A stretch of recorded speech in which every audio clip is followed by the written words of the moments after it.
Desde o início daquela manhã, algo estava errado. O silêncio parecia mais denso, como se o ar carregasse um peso invisível.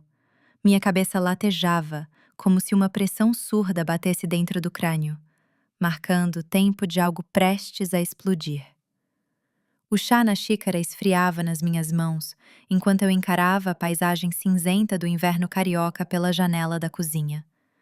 Era julho, mas dentro de mim parecia janeiro. Abafado, ansioso, prestes a ruir. 3 anos antes, eu dizia a todos que era feliz, e por muito tempo acreditei nisso. O casamento com Henrique tinha sido uma celebração. Todos diziam que ele era um homem de sorte, bonito, inteligente, empreendedor. Eu sorria em todas as fotos, vestida de branco, com esperança nos olhos. Só que o que as fotos não mostravam era a sensação de estranheza que começou no primeiro mês e nunca mais me abandonou. Uma pequena rachadura, invisível aos outros, mas que eu sentia dentro do peito. Ele começou com perguntas inocentes: onde eu estava, com quem, por que demorei. Depois vieram os toques sutis de desconfiança, as insinuações mascaradas de cuidado. Eu me convencia de que era só zelo, um amor que queria me proteger. Mas cada dia eu me sentia um pouco menos dona de mim mesma. Meus horários eram monitorados, minhas roupas avaliadas, minhas amizades questionadas. Quando notei, já não ligava para minhas amigas, evitava sair sozinha e trabalhava dobrado só para não ouvir mais uma crítica disfarçada de conselho. Aos poucos, fui me transformando em alguém que eu mal reconhecia. Antes, eu ria alto, fazia planos, sonhava. Agora, eu vivia em função dos humores de Henrique. Cada manhã era uma roleta. Eu não sabia se ele estaria calmo, distante ou prestes a explodir. E mesmo quando tudo parecia normal, havia uma tensão de fundo, um cuidado constante com as palavras, com os gestos, com o tom da voz. Foi nesse ritmo que comecei a adoecer em silêncio. As enxaquecas se tornaram frequentes, o estômago vivia embrulhado e a insônia me consumia. Mas eu não falava para ninguém, nem para minha mãe, nem para Olívia, minha melhor amiga. Henrique já tinha me afastado tanto que eu sentia vergonha de contar. Como explicar que o homem que todos admiravam me feria com palavras, olhares e silêncios? Como dizer que o sorriso dele em público escondia um veneno em casa? Teve uma noite em especial que nunca esqueci. Eu tinha chegado tarde do trabalho, um projeto havia atrasado, e ele já me esperava no sofá, com uma taça de vinho na mão e os olhos brilhando de desconfiança. Não precisou gritar. Ele falou baixo, pausadamente, como se cada palavra fosse um tiro. Acusou-me de traição, de manipulação, de falta de respeito. Disse que eu era ingrata, que devia tudo a ele. Aquela noite terminou comigo trancada no banheiro, sentada no chão, tentando respirar entre soluços.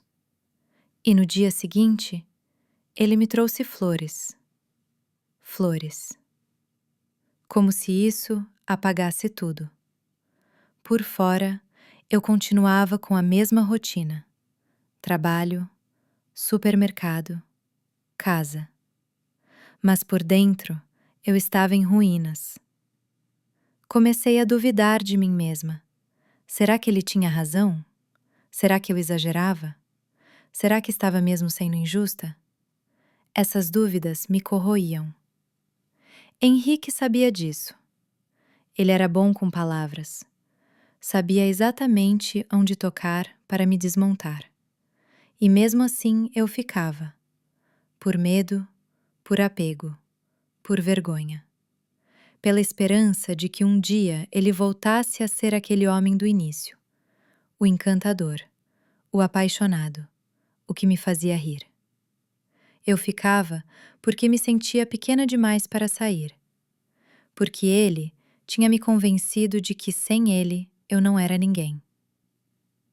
Mas naquela manhã, diante da janela, com o chá frio e a dor latejando na cabeça, algo em mim finalmente começou a mudar. Foi uma faísca, uma lembrança, uma imagem da minha avó, Dona Nadir, me ensinando a plantar violetas na varanda, dizendo que mulher forte não é a que aguenta tudo calada, é a que sabe a hora de dizer basta. E eu percebi que talvez essa hora estivesse chegando. O som das chaves girando na porta me deixou em alerta, como se um fio invisível tivesse puxado meu corpo para o presente. Já passava das 7 e o Henrique geralmente só chegava depois das 8. Aquilo não era um bom sinal. O barulho da madeira batendo com força confirmou. Ele estava irritado. Reconhecia seus passos, pesados, decididos, sem pausa. Era como se ele quisesse que cada pisada anunciasse sua presença. Eu ainda estava na cozinha, com a xícara fria entre os dedos, os olhos perdidos na janela. A rua lá fora seguia seu ritmo indiferente. Buzinas ao longe, um cachorro latindo, luzes acendendo nos apartamentos vizinhos. Mas dentro daquele apartamento, o ar parecia mais denso. Meus ombros se encolheram por reflexo. Ai, eu não queria me levantar. Não queria ir até ele. Queria desaparecer. Ele entrou sem dizer uma palavra, deixou a pasta cair na mesa da sala com um estrondo e ficou parado olhando para mim. A tensão no ambiente se intensificou. Não precisava dizer nada. Eu já sabia. Ele estava prestes a explodir. O olhar dele era opaco, mas com uma fúria contida, como se algo por dentro queimasse devagar. Perguntou por que eu ainda estava em casa. A voz era cortante, dura, sem emoção, como se eu fosse uma intrusa. Eu tentei responder com calma, mas as palavras travavam na garganta. Disse que estava terminando um relatório do trabalho e precisava de mais tempo. Mentira. Eu só não queria cruzar com ele naquele estado. Henrique deu um passo à frente, depois outro. A cada movimento dele, eu sentia o chão encolher. Disse que eu estava desrespeitando, que usava o trabalho como desculpa para evitá-lo. E então, começou a falar dos tais e-mails. Daquele colega de projeto com quem eu me comunicava à noite por causa do fuso horário. Ele revirava cada palavra, cada vírgula, como se fosse uma prova de traição. Eu tentei explicar, de novo, mas ele não queria explicações. Ele queria me esmagar com a culpa. Em um acesso súbito de raiva, ele bateu com a mão na mesa. A xícara que estava na beirada caiu e se espatifou no chão, espalhando chá e cacos por todo o lado. O barulho me fez estremecer. As mãos começaram a suar, o corpo travou. E ainda assim, fiquei imóvel. Meu instinto dizia, não provoque, não responda. Ele se aproximou ainda mais, inclinando-se sobre mim, o rosto a poucos centímetros do meu. O cheiro de álcool misturado com perfume alheio me enjoou. Com um tom mais baixo, mas ainda mais ameaçador, disse que ia mostrar as mensagens para a mãe dele, para todo mundo, e que todos iam saber quem eu era de verdade. Nesse momento, algo em mim quebrou. Não foi o medo. Foi uma exaustão profunda, uma vontade de gritar que não saiu. Fiquei ali, paralisada, por fora imóvel, por dentro tremendo. Senti vontade de chorar, de gritar, de sumir, mas não fiz nada disso. Apenas respirei fundo, 1, 2, 3 vezes, tentando não deixar o desespero escapar pelos olhos. Henrique continuava a despejar acusações andando de um lado para o outro, batendo portas de armários, vasculhando papéis. Dizia que iria expor tudo, que eu merecia pagar, que ia tirar tudo de mim. A cada frase o tom aumentava, as mãos dele tremiam. Eu sabia que ele era capaz de ir além daquilo. Pela primeira vez, o medo se misturou com outra coisa: fúria. Não era mais só cansaço. Era revolta. Uma raiva antiga, silenciada por anos, começou a subir feito lava. Levantei-me devagar, sem olhar diretamente para ele, fui até o corredor, peguei o celular que havia deixado escondido no bolso do casaco e liguei o gravador de voz. Voltei para a cozinha e o encarei. Disse que bastava, que eu não ia mais aceitar ameaças, nem gritos, nem intimidações. Que aquela casa era minha, herdada da minha avó, e que ele era quem deveria sair. As palavras saíram mais firmes do que eu imaginava. Minhas mãos ainda tremiam, mas minha voz não. E foi isso que o desarmou. Ele me olhou como se eu tivesse cuspido fogo. Pela primeira vez em muito tempo, vi algo nos olhos dele que não via há anos. Medo. Não medo de mim. Medo de perder o controle. Medo de perceber que eu, finalmente, estava acordando. Disse que eu não tinha o direito, que ele ia chamar um advogado, que me destruiria. Eu apenas levantei o celular e mostrei que estava gravando. Henrique recuou, como se eu tivesse puxado uma arma. Silêncio. Denso, incômodo. Ele bufou, passou as mãos no cabelo, tentou rir. Disse que eu estava louca, que ninguém acreditaria em mim. Eu não respondi, apenas olhei, firme. E então, com a mesma calma com que uma porta se fecha em câmera lenta, anunciei. Eu ia pedir o divórcio. Depois disso, ele não disse mais nada. Ficou parado por alguns segundos, encarando o chão como se procurasse uma resposta que não vinha. Depois, se virou e foi direto para o quarto de hóspedes. A porta bateu, seca, e o silêncio que se instalou em seguida foi quase mais ensurdecedor que os gritos. Fiquei na cozinha ainda por um tempo. Recolhi os cacos da xícara com cuidado, sentindo o peso simbólico de cada pedacinho quebrado. Joguei fora, limpei o chão, lavei as mãos e fui até o banheiro. Lavei o rosto. A água fria trouxe um pouco de clareza. Encarei meu reflexo no espelho. Havia marcas no meu rosto que não eram visíveis, mas que eu sabia que estavam ali. Cicatrizes emocionais, fundas, antigas, e naquele momento percebi. Eu estava cansada de escondê-las. Naquela noite não dormi. Deitei, mas o corpo estava em alerta. A mente revivia cada palavra dita, cada gesto. Eu ouvia seus passos no corredor, seu vai e vem inquieto, e a cada ruído meu coração acelerava. Até que tudo cessou. O apartamento mergulhou num silêncio estranho, quase ameaçador. Mas eu não fui verificar. Pela primeira vez não fui atrás. Fiquei onde estava. Protegida por aquele limite invisível que, enfim, começava a traçar entre mim e ele. Perto do amanhecer, sentei na cama e escrevi uma lista. Uma lista simples, com 3 palavras no topo. Coisas que preciso fazer. Ali estavam ações pequenas. Trocar as senhas dos meus e-mails, separar documentos, marcar horário com a advogada. Mas cada item era uma semente, uma pequena promessa de que aquele dia seria o primeiro de uma nova etapa. Quando o sol finalmente começou a nascer, fui até a varanda. O céu ainda estava manchado de cinza, mas havia um tom leve de laranja no horizonte. Respirei fundo.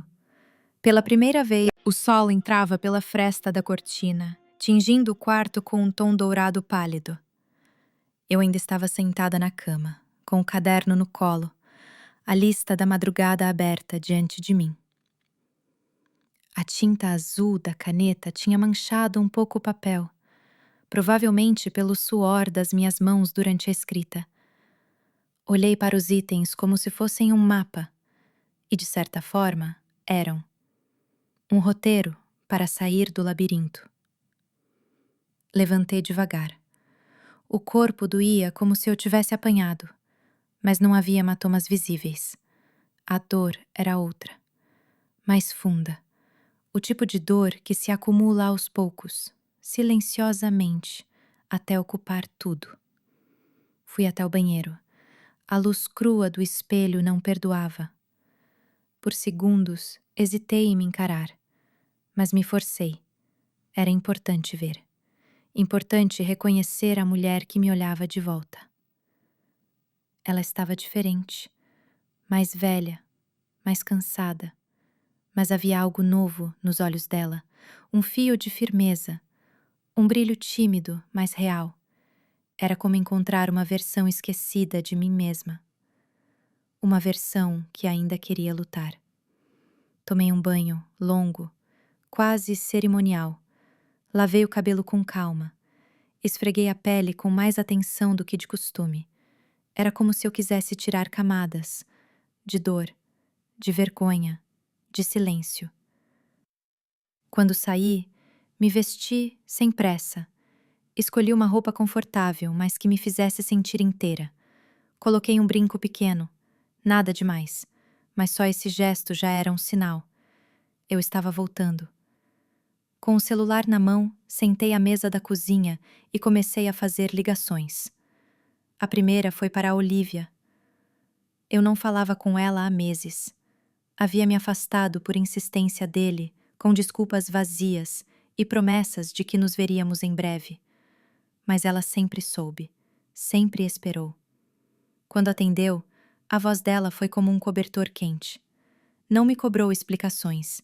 Não me perguntou por que sumi. Só disse que estava me esperando. E que chegaria em meia hora. Enquanto esperava, preparei café. As mãos ainda estavam trêmulas, mas havia uma energia nova em mim, como se o simples ato de ligar para ela já tivesse quebrado parte da corrente. Quando a campainha tocou, meu coração acelerou, mas não era medo, era alívio. Olivia entrou como quem volta para casa, me abraçou com força, sem dizer nada.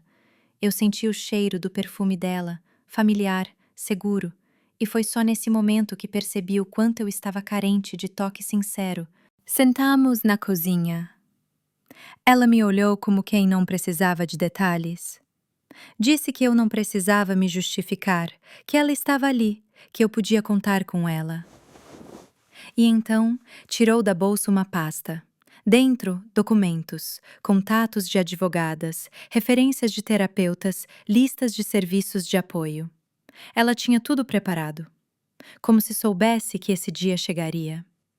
Agradeci com um nó na garganta. Disse que ainda sentia medo, que ainda havia dúvidas, que a culpa me visitava nas madrugadas. Mas Olivia me interrompeu com um sorriso firme. Disse que sentir medo era sinal de lucidez, que coragem não era ausência de medo, era agir apesar dele.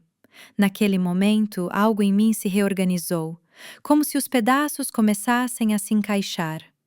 Eu não estava sozinha. E mais, eu nunca mais ia permitir que me fizessem acreditar no contrário. À tarde, fui até o escritório indicado por Olivia. Era no centro, num prédio antigo, mas bem conservado. A recepcionista me recebeu com gentileza e me encaminhou até a sala de espera. O coração batia acelerado. Nunca tinha estado num lugar assim. Nunca pensei que precisaria. Quando a porta se abriu, uma mulher de cabelos grisalhos e olhar firme me chamou pelo nome. Vitória Salles, advogada especializada em direito de família.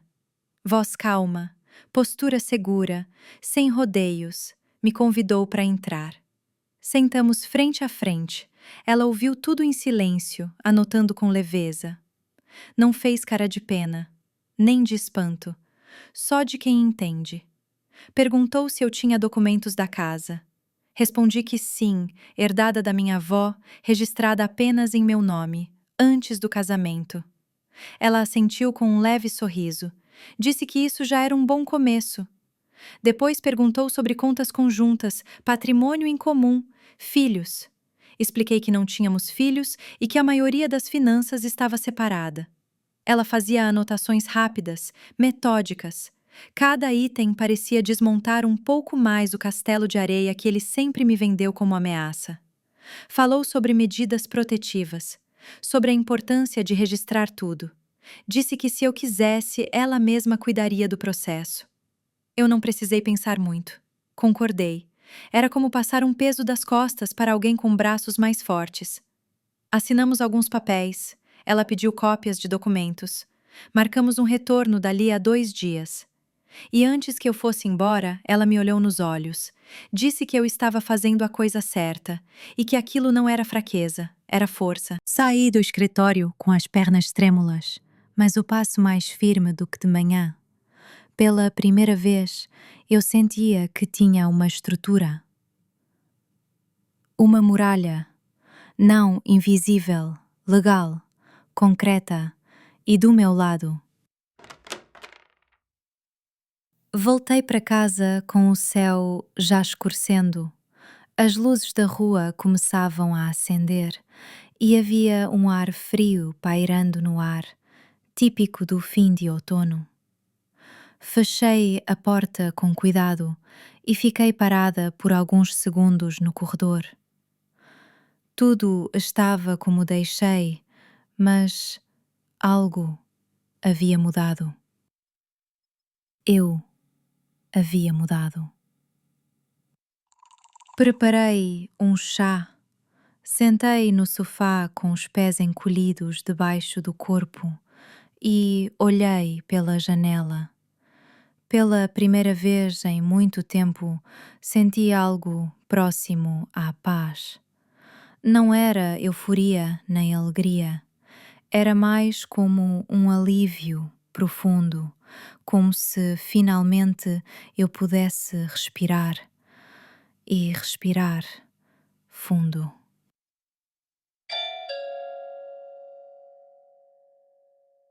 Pouco depois das 7, ouvi a campainha.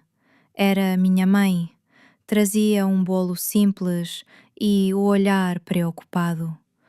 Me abraçou com força. Ela me envolveu com carinho, como fazia quando eu era pequena e tudo parecia assustador. Sentamos juntas na cozinha. Eu contei como foi o dia, falei sobre a advogada, sobre Olivia, sobre os papéis assinados. Minha mãe ouvia tudo em silêncio, apenas assentindo de tempos em tempos. Depois de um tempo, ela respirou fundo e começou a falar. Contou algo que eu não sabia. Disse que minha avó, a mesma que me deixou aquele apartamento, também havia vivido um casamento abusivo, que durante 15 anos suportou calada por medo, por vergonha, por pressão da época. Mas que um dia ela também disse basta. Juntou as poucas roupas, pegou minha mãe pela mão e recomeçou. Disse que foi difícil, mas que nunca se arrependeu. As palavras da minha mãe ficaram ecoando dentro de mim. Era como se, de alguma forma, aquela força estivesse no meu sangue, na minha memória, na minha história.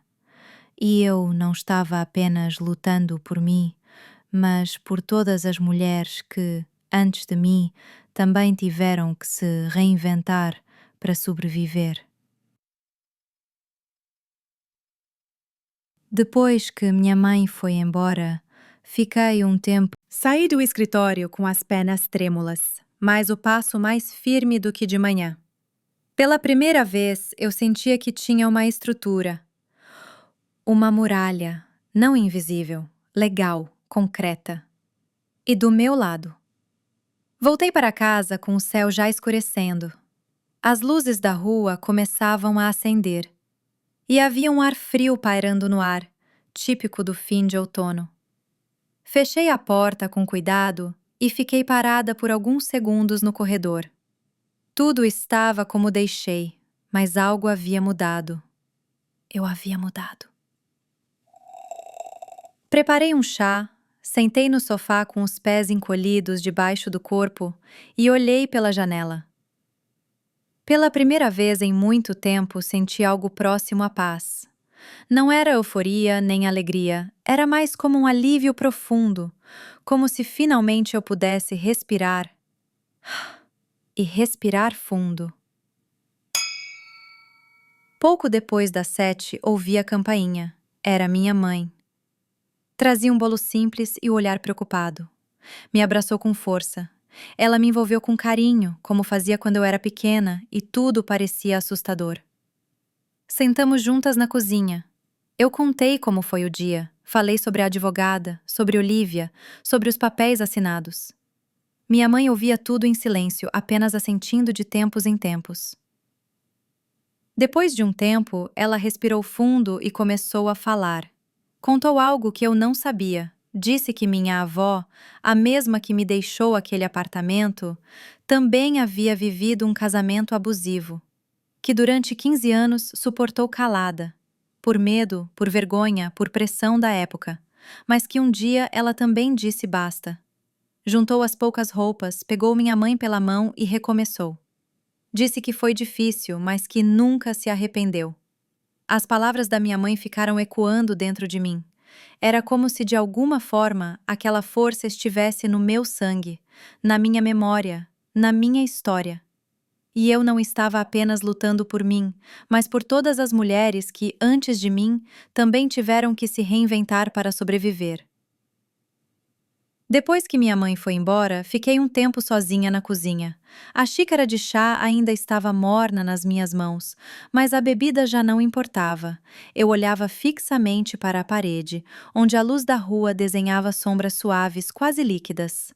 O silêncio não me oprimia mais, ele me envolvia com gentileza. Era um silêncio meu. Caminhei até o quarto, tirei a roupa devagar, como quem se despe de uma armadura antiga. O banho foi rápido, mas essencial. Na toalha, na água escorrendo. Já fazia uma semana desde a noite em que fechei a porta atrás de Henrique. Ele não voltou. Pegou algumas coisas pessoalmente. O restante eu entreguei por meio da advogada. A ausência dele deixou o apartamento estranhamente silencioso, mas, aos poucos, o espaço começou a se preencher com minha respiração. Troquei a fechadura, redefini todas as senhas, refiz minha rotina. Era como varrer a casa depois de um vendaval. Durante aqueles dias, tentei não pensar no que viria. Focava em ações concretas, organizar documentos, conversar com Olivia, anotar tarefas com minha advogada Vitória. Ainda havia medo, sim. Mas havia também um fio de esperança, um esboço de liberdade. E então, naquela manhã em que finalmente acordei com um peito leve, veio o primeiro golpe. A campainha tocou cedo. Era o porteiro, com um envelope pardo nas mãos. Tinha carimbo do tribunal e minha assinatura era necessária para recebê-lo. Agradeci. Fechei a porta e abri o documento na cozinha.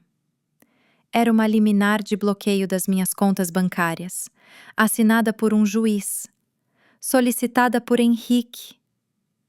No texto, ele alegava que os bens eram comuns, que eu poderia esconder valores, que o bloqueio era apenas uma medida de proteção. Senti o sangue gelar. Liguei imediatamente para Vitória. Ela me atendeu com a voz firme e calma, como quem já esperava esse tipo de ataque. Disse que era uma tática clássica: desestabilizar, pressionar, cansar. Mas que estávamos preparadas, que recorreríamos, que os documentos estavam ao nosso favor. Mal terminei a ligação, chegou outro e-mail. Henrique havia dado entrada num pedido de partilha dos bens, incluindo o apartamento que herdei da minha avó muito antes do nosso casamento.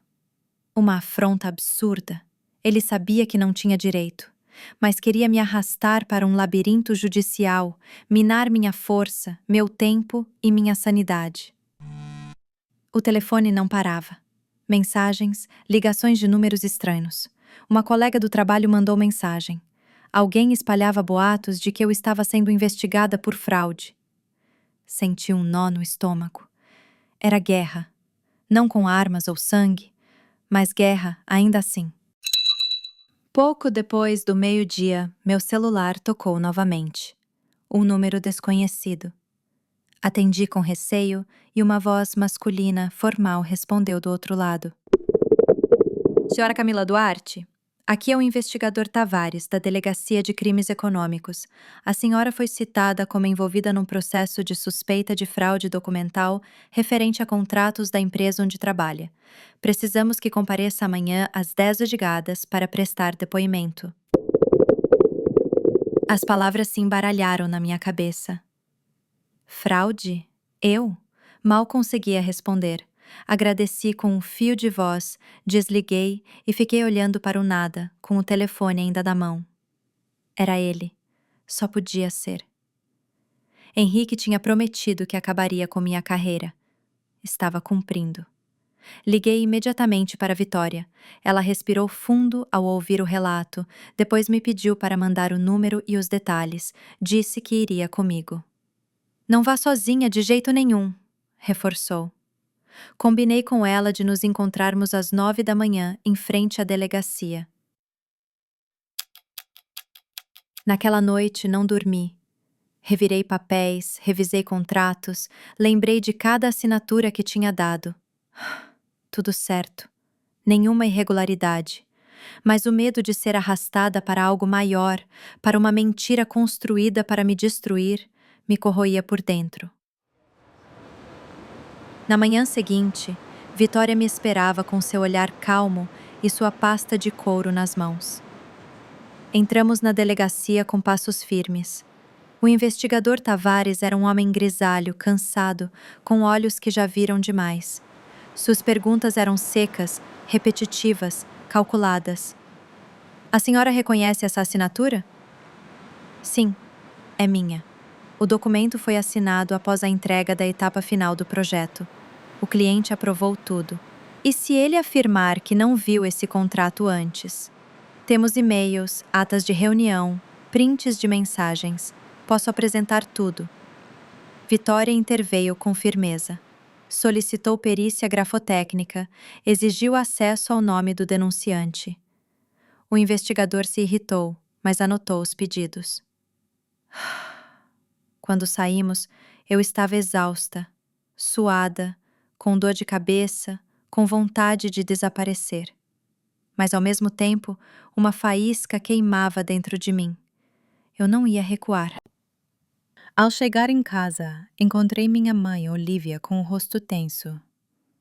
Assim que entrei, ela se aproximou com um papel nas mãos.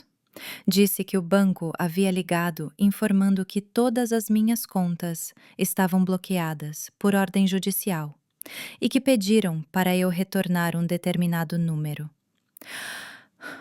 Peguei o papel com mãos trêmulas e liguei imediatamente.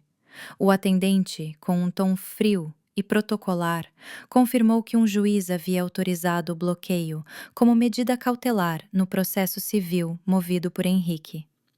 Ele alegava que eu poderia ocultar bens e que parte dos valores era fruto de bens comuns. Expliquei, indignada, que se tratava das minhas economias pessoais, salários e ganhos anteriores ao casamento.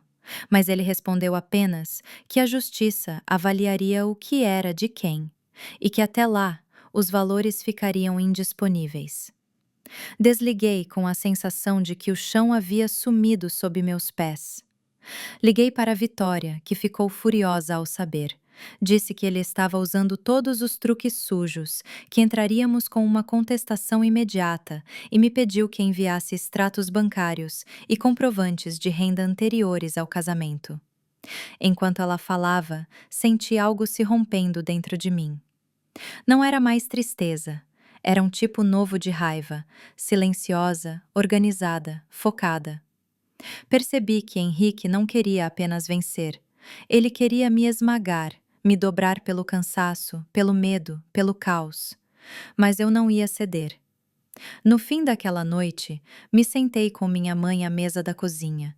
O chá na xícara já estava frio, mas ninguém se importava. O silêncio era denso, como se pesasse no ar. Foi Olivia quem rompeu esse silêncio, compartilhando uma lembrança antiga. A história da minha avó, Rosa, que também havia passado por algo parecido. Contou que Rosa viveu anos ao lado de um homem agressivo e imprevisível, que bebia, gritava, a humilhava. Naquela época, diziam que era a obrigação da mulher aguentar, e ela aguentou, por 15 longos anos. Até que um dia, em silêncio, arrumou as malas, pegou Olivia, ainda pequena, pela mão e foi embora. Ouvi tudo com espanto. Sempre enxerguei minha avó como uma mulher forte e firme, mas nunca soube o que havia por trás dessa força. Olivia contou que anos depois, Rosa havia confessado que seu único arrependimento era não ter ido embora antes. Dizia que desperdiçou 15 anos ao lado de alguém que não merecia nenhum. Essas palavras ecoaram dentro de mim com uma força Nos abraçamos sem dizer nada. Chorei. Mas não era medo. Era libertação.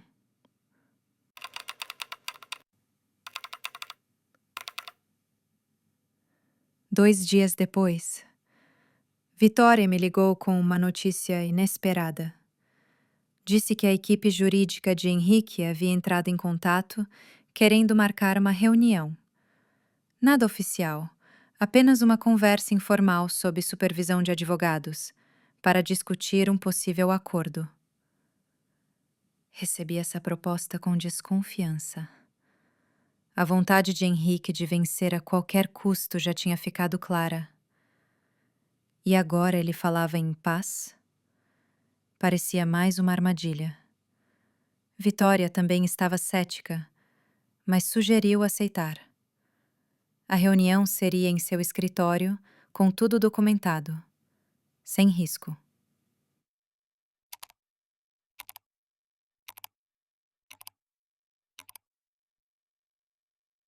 No dia marcado, cheguei com um coração acelerado. Ao entrar na sala, vi Henrique sentado sozinho. Não estava com o advogado famoso. Sua aparência era cansada, os olhos fundos, a postura menos agressiva. Mas eu o conhecia bem demais para ser enganada por aparências. Ele falou pouco. Disse que queria encerrar tudo. Abrir mão dos processos, dos pedidos judiciais, da guerra. Afirmou que havia entendido que não podia mais controlar alguém que não o temia. Ouvi em silêncio. Não sabia se era arrependimento ou apenas mais uma jogada. Ao final, ele me entregou documentos já assinados: retirada das ações, desbloqueio das contas, consentimento com o divórcio sem divisão de bens. Vitória leu cada página com atenção. Tudo estava em ordem. Saí da sala com um nó no peito. Sabia que era o fim de um ciclo, mas também o começo de algo que eu ainda não conseguia nomear. Talvez liberdade, talvez paz, talvez apenas a chance de respirar sem medo. O primeiro raio de sol atravessou as cortinas claras e desenhou linhas douradas no lençol branco. Abri os olhos devagar, sem pressa, sem medo, sem ninguém gritando meu nome. Pela primeira vez em muito tempo, acordei no meu próprio ritmo, com o coração leve e o ar mais fundo nos pulmões. O silêncio ao redor não era vazio. Era acolhedor, um espaço que finalmente era só meu. As paredes daquele novo apartamento ainda cheiravam a tinta fresca, e as caixas meio abertas, espalhadas pela sala, lembravam que havia muito a organizar. Mas pela primeira vez, eu não sentia pressa.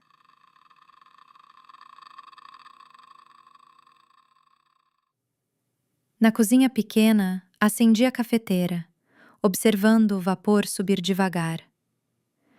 Nenhum som de passos pesados no corredor, nenhum celular escondido vibrando em segredo.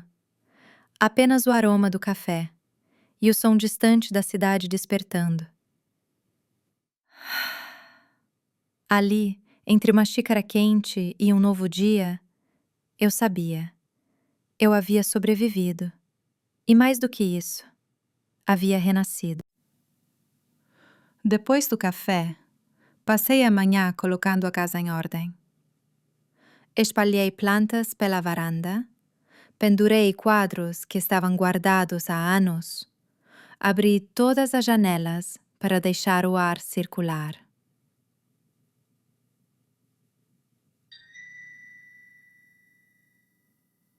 A brisa que entrava trazia um cheiro leve de flor e mudança.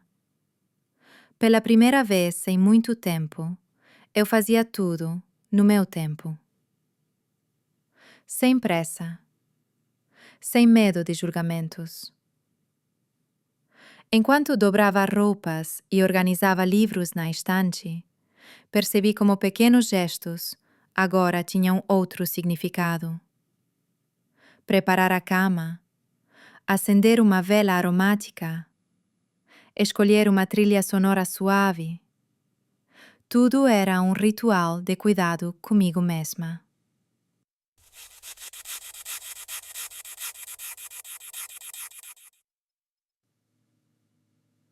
No início da tarde, me sentei na varanda, com um caderno novo nas mãos. Resolvi escrever. Não para ninguém, não como diário, mas como forma de colocar para fora tudo o que vivi.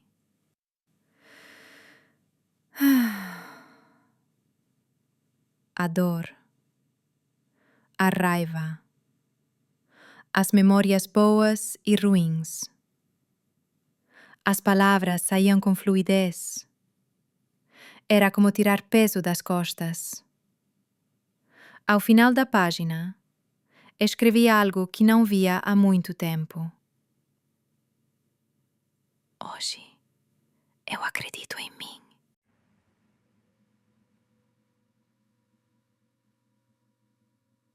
Meses se passaram. Minha vida seguiu em frente, aos poucos, como uma maré calma. Nada de grandes reviravoltas, nem histórias épicas. Mas, enfim, paz.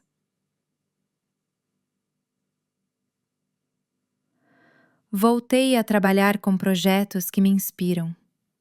Reatei laços antigos. Criei novos rituais.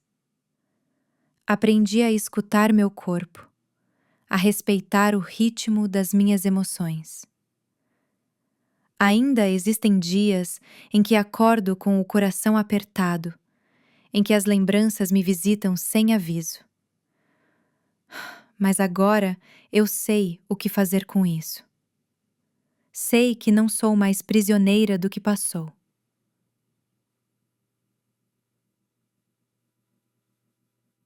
Outro dia, andando por uma feirinha de rua no bairro, senti o vento leve no rosto e o calor suave do sol me tocando os ombros. Silent Joy. Sorri sem motivo, apenas por estar ali, por estar viva, por me sentir inteira. Eu entendi, enfim, que nem toda dor some. Mas a gente pode florescer, mesmo depois de ter sido quebrada.